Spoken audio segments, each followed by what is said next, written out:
Thank you, gentlemen. This is rumor control. Here are the facts.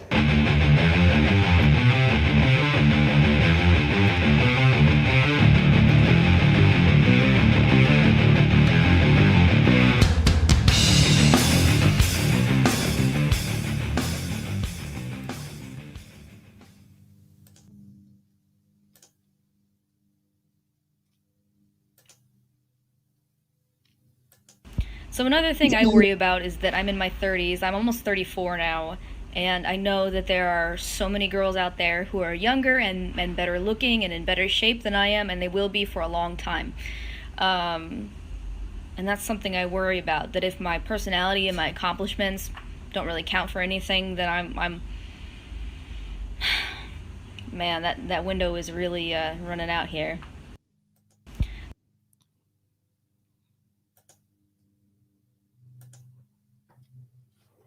Welcome. How'd you like that for an intro? Well, today we're going to be talking about the epiphany phase. Now, I have discussed the epiphany phase on several different occasions. In fact, I have been sort of peppering in that term, the epiphany phase, for the last probably, almost like 3 weeks, 4 weeks of shows right now. It's impossible for me to talk about an alpha widow without interjecting the epiphany phase for women. It's impossible for me to speak about, the timeline of what you can expect from women. It's impossible for me to talk about the war brides dynamic without also mentioning the epiphany phase and the priority that women give certain aspects of their mating strategy at different phases of their lives. Today, I'm going to define what the epiphany phase is for you guys. This is another one of those terms that I came up with way back in the day. Go back as far as the foggy days of SoSuave when I was a moderator on SoSuave, but also in plenty of my earliest articles on The Rational Male. You'll also find it there's a dedicated chapter to it in both the first book and the second book, The Rational Male and The Rational Male Preventive Medicine. So you'll find it in both of those books. And so if you've read the books, you're probably already familiar with it. And I can't exactly expect guys to have a working knowledge of what the epiphany phase is. Now, you've probably heard me refer to it several times. You've probably heard Rich Cooper. Absolutely, you've heard it from Rich Cooper. Definitely from Carl from Black Label Logic. He has a pretty seminal article on what the epiphany phase is. And I get criticized for what the epiphany phase ends up being quite a bit, but not for the reason you probably think. I think that a lot of guys conflate the wall with the epiphany phase. And so that's the first place I need to start today, because you can't really even talk about the wall or the aspect or what we consider the wall with respect to, women's let's say marketability in the sexual marketplace without understanding the phases of maturity that women go through, and the epiphany phase being the one that is preceding really the wall, or it is at least preceding the time in which women have to start making decisions as to what their long-term security is going to be like. So we're gonna rewind the tape here a little bit. I've pointed this out several times. This is the timeline that is represented in my second book, the Preventive Medicine, Rational Male Preventive Medicine. And again, this was an effort to give guys some, I don't say warning, but give them some kind of roadmap anyways as to what they can likely expect from women at various phases of their maturity. Now, the biggest criticism that I get when I put this up there is people will say, well, that's not in my culture, that's not in my ethnicity, that's not my country, that's not in my whatever it is. And the fact remains is that women more reliably follow this than not, okay? I'm not saying this is 100% accurate in every single case. In fact, anybody giving you something like that, I would consider that they're probably trying to sell you something. I'm not trying to sell you on anything. I'm giving you a predictive framework. I'm giving you something to think about at various stages of not only women's lives, but also your own life. So I have to also explain, when I wrote the second book, Preventive Medicine, it was an effort to give guys that predictive power, right? To say, okay, this is where she is in life right now. This is what she's really about.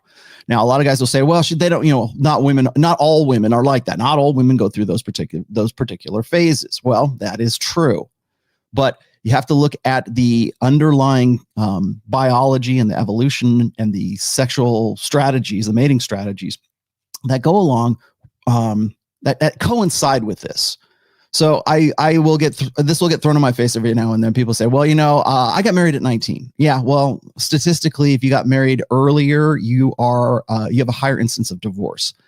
And I would argue that higher instance of divorce is usually a result of making up for missing out on this particular timeline here.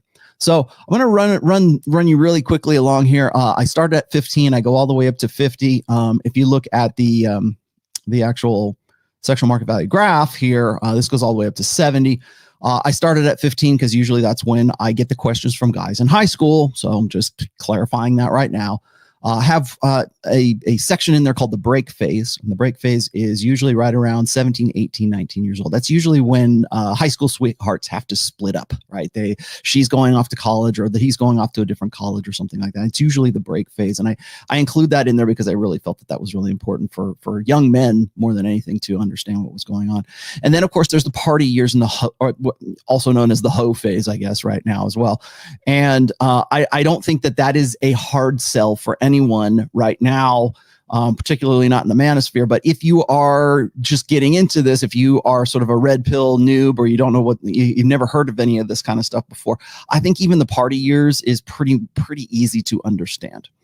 Now, I've hit on this many times before. I've hit on the party years usually goes from about 18 until about 28. And this is when women are at the peak of their sexual market value. They're at the peak of their agency.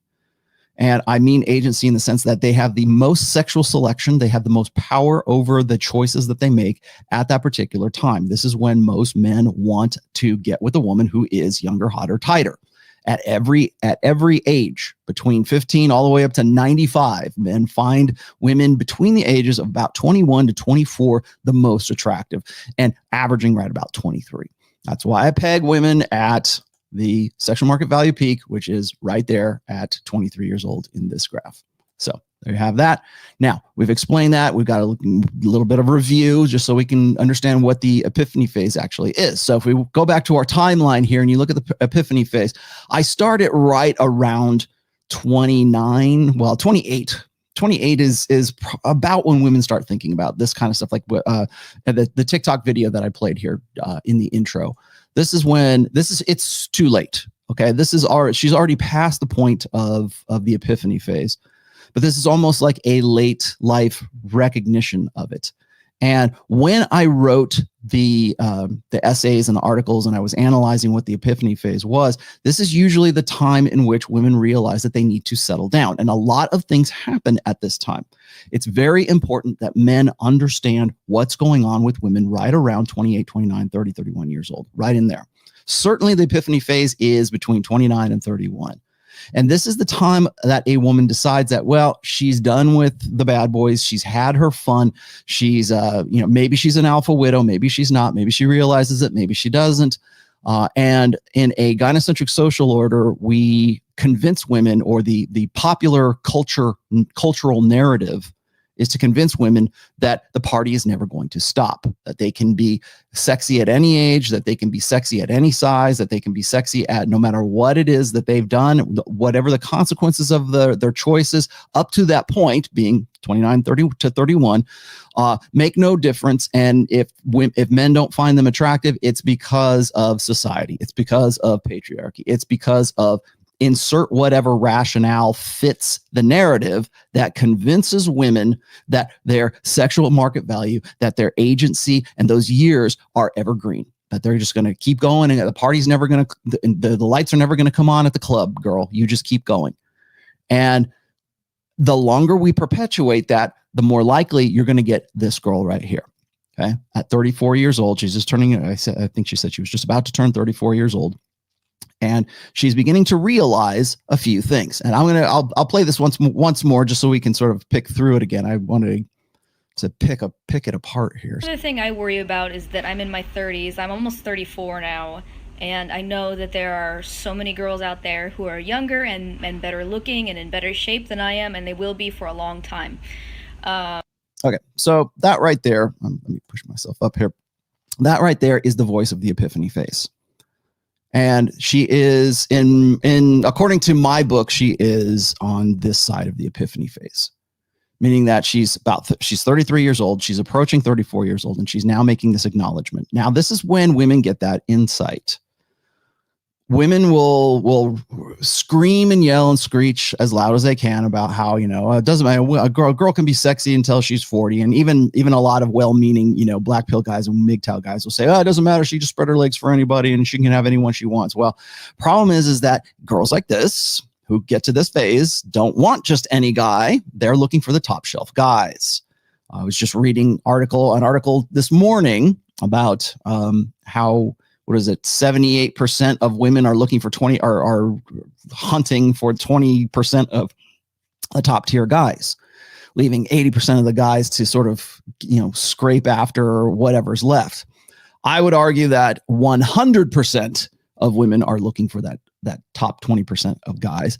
But at some point along the way, usually right around the time that we peg women hitting the wall is when they begin to have some kind of insight about this, and they realize, hey, I can't compete with the 20. She's 33. She's even admitting this right here. I can't compete with my 23-year-old self. And this is a realization, and it's a point of contention, and it's a point of anxiety. Yes, I got it all. I got all of that. And at every step along the way, the reason why women get to this point right here is because that every step along their lives, they've been told, don't worry about it. You go, girl. If you can't find a man, it's his fault. If a man isn't into you, then he's not the one for you. He's not the right guy for you. It's never about qualifying for men. It's only men qualifying for women. And that's definitely a product of a gynocentric social order that continually tells women that there's no standard for them. There's only standards for men. And so when women get to this point where she's at right now, she is technically post epiphany phase. Now, a lot of people will say, well, she's hit the wall. Yeah, she probably has hit the wall. However you want to define that. Most guys make the mistake of thinking that the wall means that she's just not good looking enough anymore. Okay, possibly. That is definitely part of it. If that's the case, if your only criteria for the wall is physical beauty, physical fitness, physical attractiveness, physical arousal cues, all that kind of stuff, then yeah, you can certainly make that case. I would argue that women do not hit the wall until they make exactly this acknowledgement, until they have that insight. This is the voice of the wall. This is the voice of the epiphany phase. And again, like I said before, she's kind of late to the party. She should have been having this conversation with herself when she was 28. And dealing with how am I, what's coming down the lane here? What's coming down the pipes, right? What am I going to be doing for the rest of my life? How am I going to, and remember, when I talk about like long-term security for women, I think a lot of women make the mistake of thinking that I mean financial security, because the first thing out of any woman's mouth is when I say women's long-term security needs far outweighs the alpha seed side of hypergamy. They're always looking for the beta buck side. And I mean that in the most neutral sense that I can say it. It's the 3 Ps, right? It's protection, provisioning, and parental investment. Women have more of a need for those the 3 Ps and the beta buck side of hypergamy throughout their lives, for the majority of their lives, than they do for the hot guy in the foam cannon party, right? They're the hot alpha seed, the guy who's the good physical specimen, the guy who's the best genetic quality that she could get. She's only got about 10 years to lock that guy down, or to have his babies and then find some other guy to like retroactively cuckold him with. But at this stage right now, she's too far out of the game. At 34 years old, she's too far out of the game. And she knows this. And this is why you get this TikTok video. And this is what I would get. And I haven't seen the comments to this, and I don't know what else is going on with this as well. Again, I'm kind of like looking at like people are sending me TikTok videos after the last video that I did with the 2 girls that got age restricted for whatever reason. I'm looking into people are sending me other TikTok videos. If you want to, by the way, if you want to send me TikTok videos, I am more than willing to consider doing shows about these. Because I think these provide really good examples. And I don't mean that in the sense that it's like, oh, fresh and fit. Well, we're going to just, put women on the spot. I think it's important to hear the red pill from the lips of women, right? From the voices of women who are experiencing these particular times, because what it does is it validates this predictive framework for guys, It's very validating of that. And you can see it there live in person, and it's readily available because so many women have these same anxieties. And again, I'm not doing this to like say, aha, I'm not, ha. That's not my point here. My point is you need to know what's going to happen. You need to be able to predict what is going to happen. And ladies, if you're watching this for the first time, you also need to see the forest and the trees, because right now, if you're just got your mind on whatever the next party is or whatever the next thing it is that you're doing and not thinking in terms of long-term perspective, this is you at 34 years old. And you don't believe me? Go look on TikTok. Go hunt down, videos like this or common woes of the modern woman. I can't find the right guy. What happened to those good guys? This is the voice of the epiphany phase. And that's something I worry about, that if my personality and my accomplishments don't really count for anything, then I'm man, that window is really running out here. Yeah, it is. It's most definitely running out. If it hasn't run out already. Statistically speaking, she's most likely going to be single and childless for the rest of her life. I don't take any particular joy in having to announce that or having to relate that. I have a daughter who is 23 years old, and I don't want to see her at 34 years old making this TikTok video. I would very much like everybody who watches to have a great relationship with whoever it is. I would very much, I don't care what branch of the manosphere you're from. I don't care if you're a feminist. I don't care, whatever it is.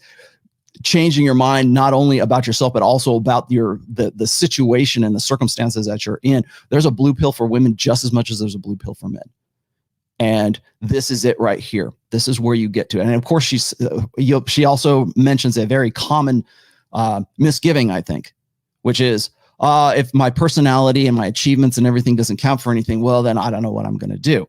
That right there is a product of at least 33 years or close to 33 years of being told that those achievements and that personality and everything, all those esoteric ephemeral things, that's what's on the inside that counts, girl. All that stuff that's led up to that point. I'm not saying that personality isn't important, but what she's doing is she's conflating value. She needs to separate value. And I don't care what age a woman is at. She could be at 70 years old or she could be at 7 years old. Separating that value, understanding what your sexual market value is versus what your personal worth is. And that's the problem. That's how you get this. That's how you get women on antidepressants at record rates. I mean through the roof record rates, because they're depressed about their propositions. They're depressed about that security, the security potential. And as I was saying before, it's not just about finances. It's not just about your personal achievements, ladies.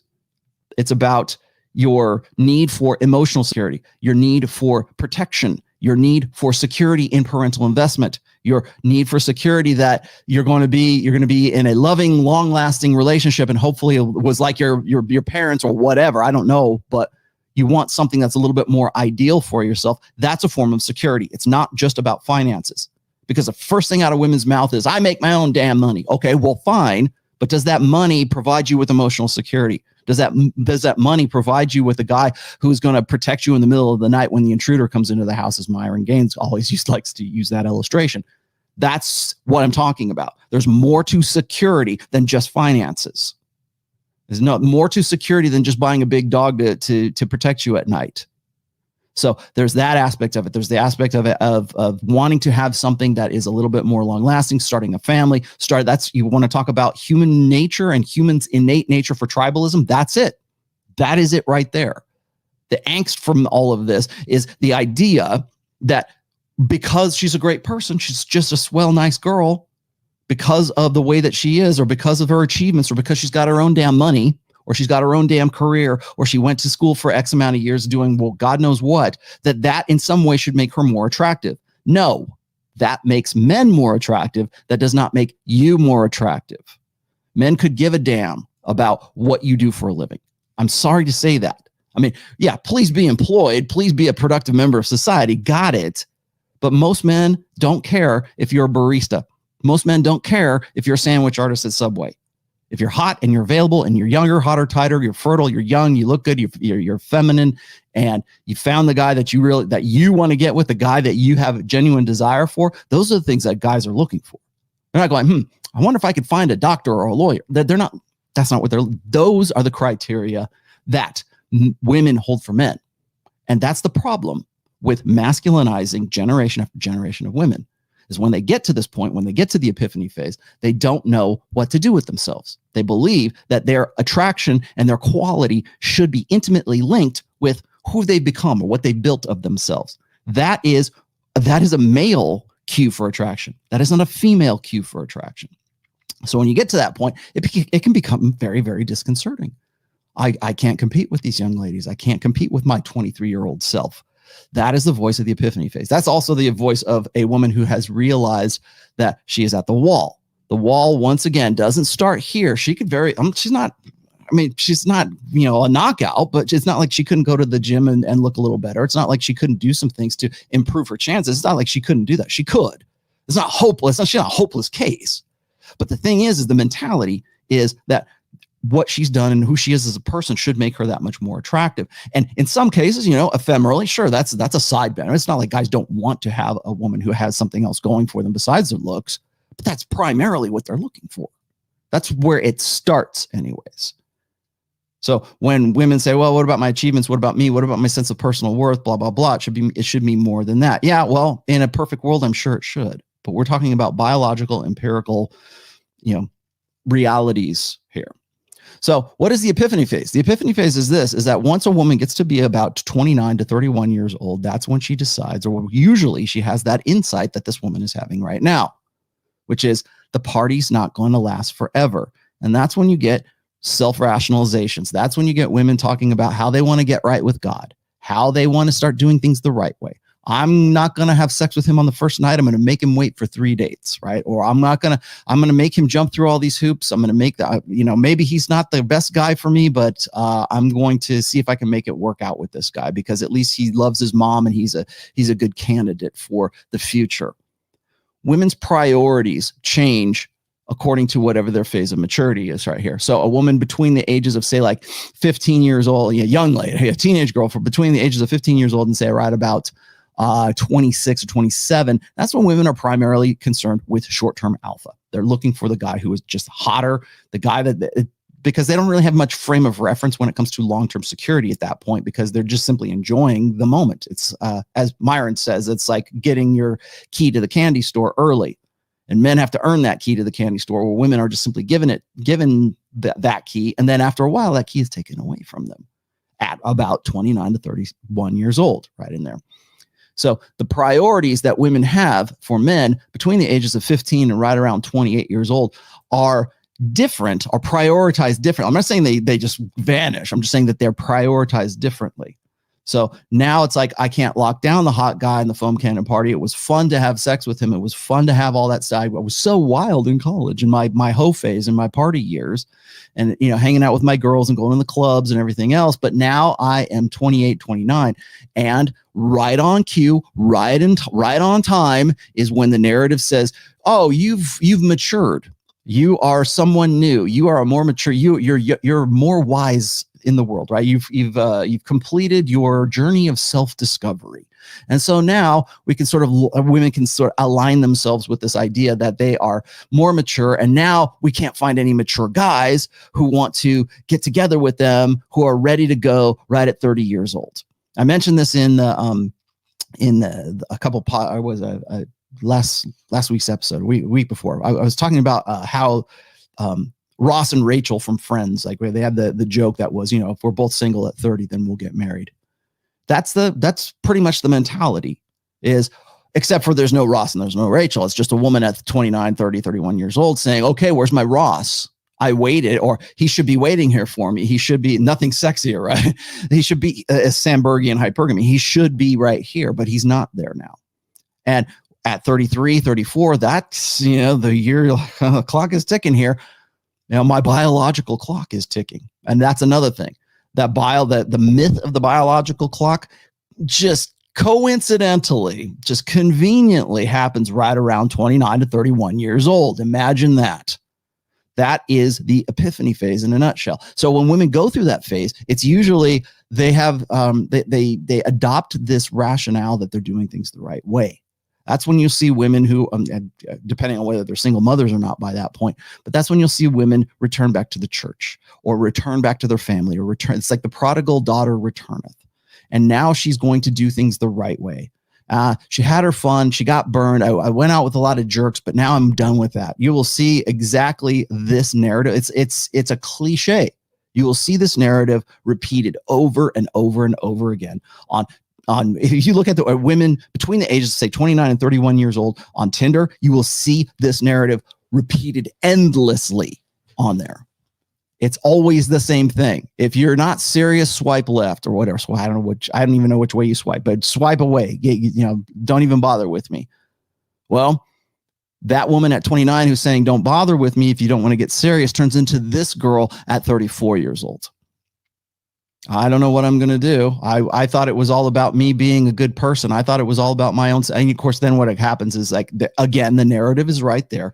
The gynocentric social order, the gynocentric narrative is there to reinforce the idea that it's not her fault. She did everything right. And these men are not participating. These men, the men that she wants to get with, remember the top 20% of guys that are the only ones that will do, don't settle for anything less, ladies. Those guys, they're immature. They're not there. They're not waiting for you. They, who knows what this society has made them what they are. And it's always society, right? It's always a social construct. These guys aren't living up to what they ought to be, even though you had your fun, you did exactly what you did in your hoe phase, your party years, and then expected there to be, you were going to stick the landing, as Dalrock has said, you're going to do and have your fun and everything, and you stick the landing, ta-da, and you're done at 30 years old, and you found the right guy, and suddenly everything worked out for you because fate or God or whatever it is smiled upon you, and you did things the right way. And that's where women get that.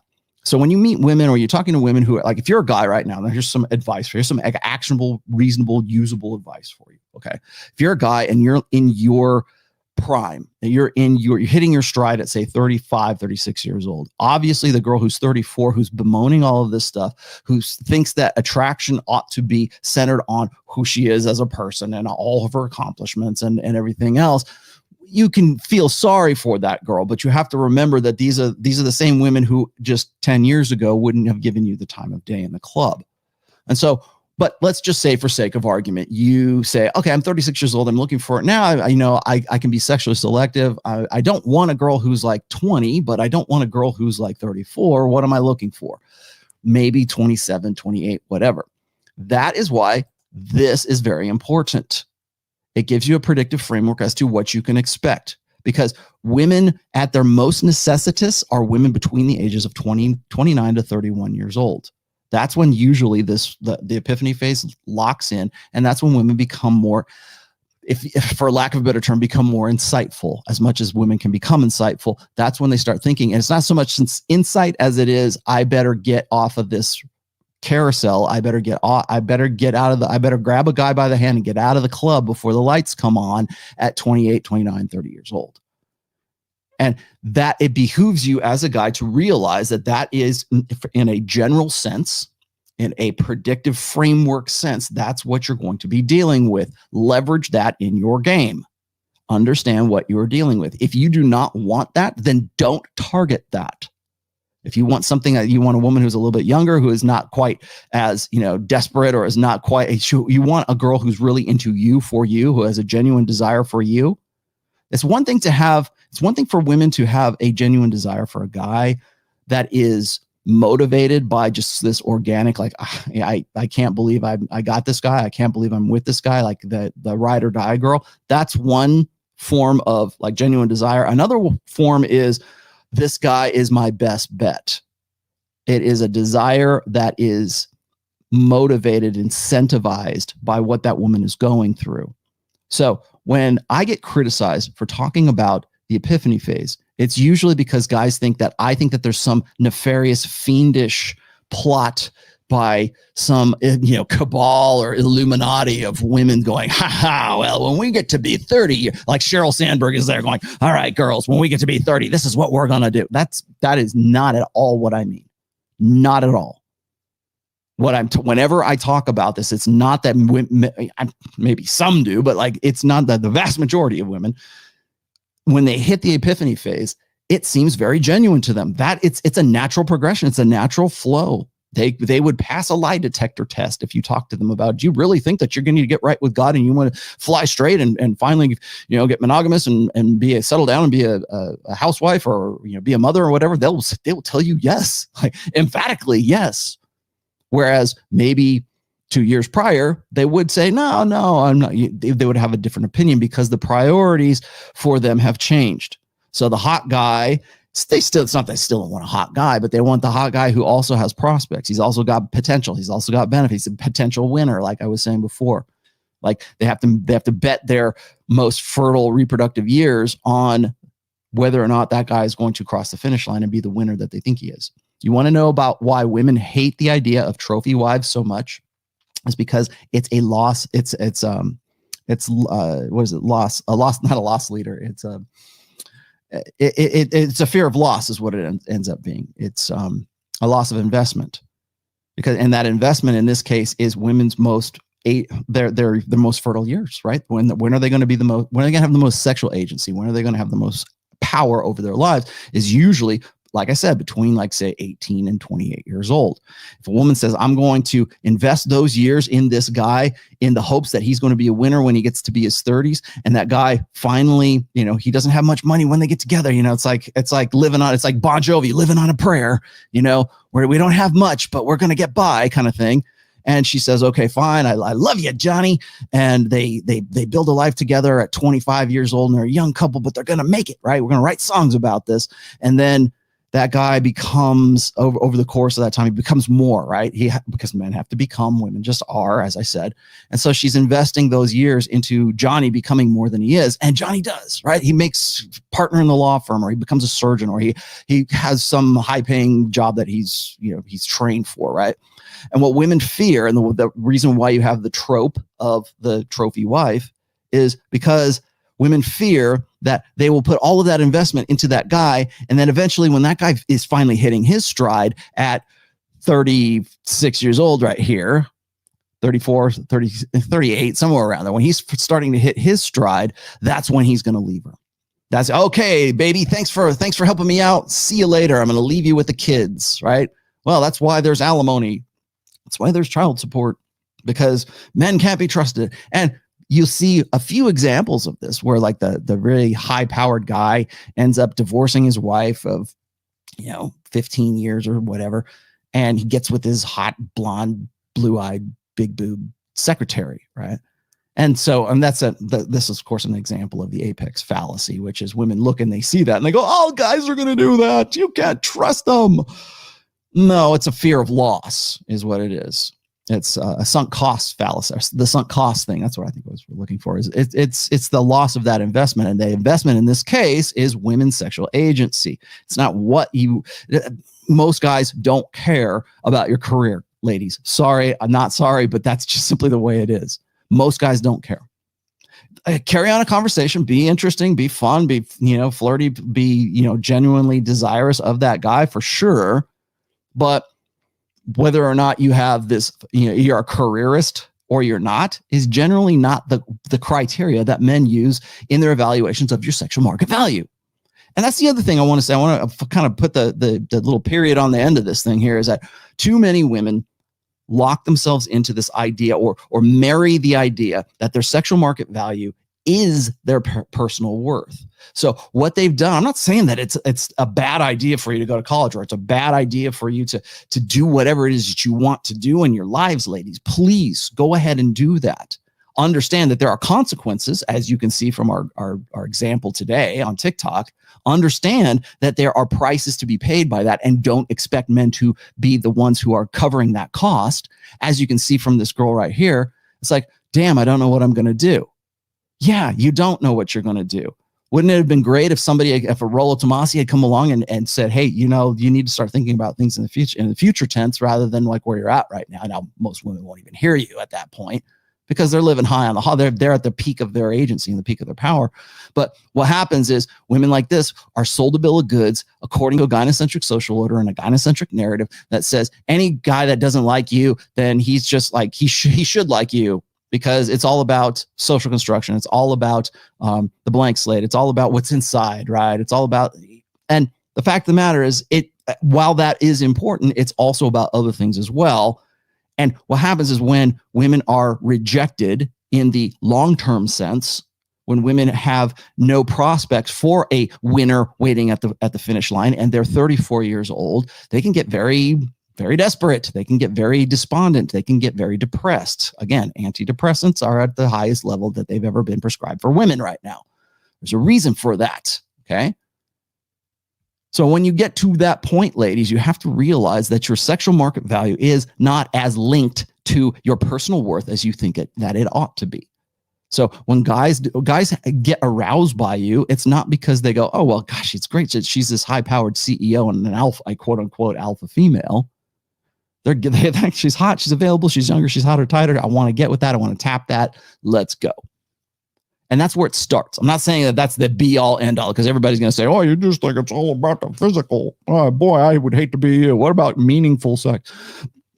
Fine, but you got to get to that point. I don't care how intelligent, how intelligent you are. I don't care what your career is. I don't care, your philosophy degrees, ladies. If you are morbidly obese, that is not an aphrodisiac. Trust me, your career is not an aphrodisiac.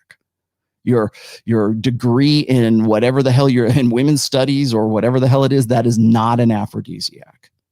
And you might be Mother Teresa. You might go work soup lines and help the homeless and fight for the poor guys, whatever it is. You might be, like I said, you might be Mother Teresa, and that might make you a wonderful, wonderful person. But that does not have anything to do with your sexual market value. It's completely divergent. And that is a big crime, I think, that the gynocentric social order sells women today. So that when they get to the epiphany phase, when they get to the wall, they think that, well, it must be men's fault because it's a social, they've learned not to be attracted to me. No, that's just simply the biological facts. That's simply the way that men have evolved. So when you get to that point, ladies, when you get to 29 to 31 years old, somewhere around there, and you begin to hit the epiphany phase and you start thinking, I'm going to do things the right way, stop for a minute and realize where you're at and realize what it is, what are the things that you need to do. I'm not saying, but you like women will say, well, I got to submit. I'm not, if that's your attitude about it, then that's not insight, right? If your attitude is like, oh, I'm just going to be, sold into slavery. No, you're not going to be sold into slavery. But you do need to check yourself. You do need to check that hubris. Now, I don't know that that's true with this girl right here. I don't know her personally, but I will say this is that we live in an era right now where women's hubristic nature is at an all-time high, and the ego appeasement is at an all-time high, and the simping, if that's what you want to call it, is at an all-time high. And you most likely will end up at about 34 years old, like this girl is right here, going, what just happened? What am I going to do? You know what? Nobody's going to care what you do, and nobody's going to listen to your problems, and no one's coming to save you, ladies, because they're concerned with the girls who are younger, hotter, tighter. They're concerned with the girls who are a decade younger than you right now.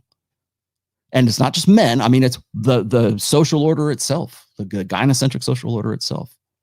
You're no longer a player. They don't care about what your problems are, or they care about you insofar as they will pander to your insecurities and feed you some sort of security in the sense that, well, it's men's fault, or it's society's fault, or it's a social, we need to change the social fabric so that guys will find you attractive. I mentioned that in the last video. Change the game, change the nature of the game to suit your circumstances. And that's a dangerous place for women to be in as well.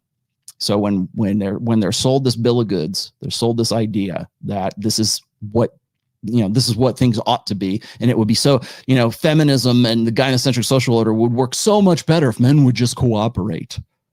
Well, it's not that there's not an effort to try to get them to do that, but by and large, the guys that women want to get with at this age, or in this sort of post-epiphany phase realization, the guys that would still be, appropriate for them, they don't want to have anything to do with them, first of all. And second of all, women don't want to lower their standards. They're taught from the smallest, from 5 years old, never, you deserve the best, girl. You can do anything. You go, girl. That's what it's been for a long time, and that's what it's going to continue to be until we get women to be realistic about things. Until we start appealing to a rational, reasonable, like, here's what's going to happen if you don't do these things. And you know what? I don't care if you think that's judgmental. I don't care if you think that that's a horrible thing. That's the reality that's the nature of the reality that you're in right now. And you need to accept that. And you need to plan ahead for that. If you want to play the game, don't try to change the game, play it better. And women simply don't want that. This right here, this girl, is the example I gave you today, is a woman saying, I wish the game would change. I wish things would change for me. I was told that it was going to be this way. I was playing by a set of rules, and it turns out at 34 years old that these aren't actually the rules. And if that's the case and you get despondent as a result of that, you have two choices. You can either have the insight to say, I need to change something about myself and do something and play the game better, or you can bitch and moan and complain and sedate yourself, with antidepressants or box wine or whatever it is, salve your ego, as Royce would say, with whatever it is, whatever escapism that you think is, and usually that escapism is men don't want to man up, and they'll complain about it until they hit 40 or 41, and then they'll turn into cougars or whatever. Who knows? But again, I'm not saying this to hold women's feet to the fire as much as I'm saying, like, this is a bad situation. And if you want this to change, if you want, be the warning for the younger generation, at least say, if you don't want this, then teach the younger girls and say, look, you need to, these are the things that you need to do. Cause they sure as hell won't listen to guys right now. Like, men don't have a say. We don't have a seat at the table in many different ways. Not just abortion, not just that conversation, but like, we don't have a seat at the table. We can't say anything just simply because we're men, and that's just the way that the narrative has made it for guys. So, some things to keep in mind. That is the epiphany phase in a nutshell. Again, epiphany phase is that time where women kind of come to terms with the fact that the party's not going to last forever. And they're going to have to either change something about themselves, or they're going to have to find some way to change the game to better so that they can play it better. And usually they end up like this girl right here, 34 years old, coming to the realization that they're not as competitive as they used to be. Remember, the wall doesn't start here. It starts up here.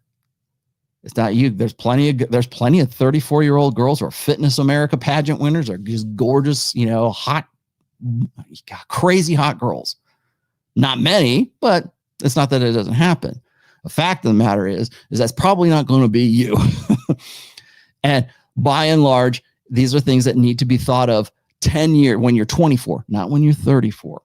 So keep that in mind. I hope you guys enjoyed this today. I hope this was a little bit more educational for you. And ladies, when you get to the point where you are at the epiphany phase, again, remember, the reason why you think certain things ought to go the way that you want them to is not necessarily because that's just the way the world is. It's the way that you've been taught and conditioned to believe that they ought to be. There you go.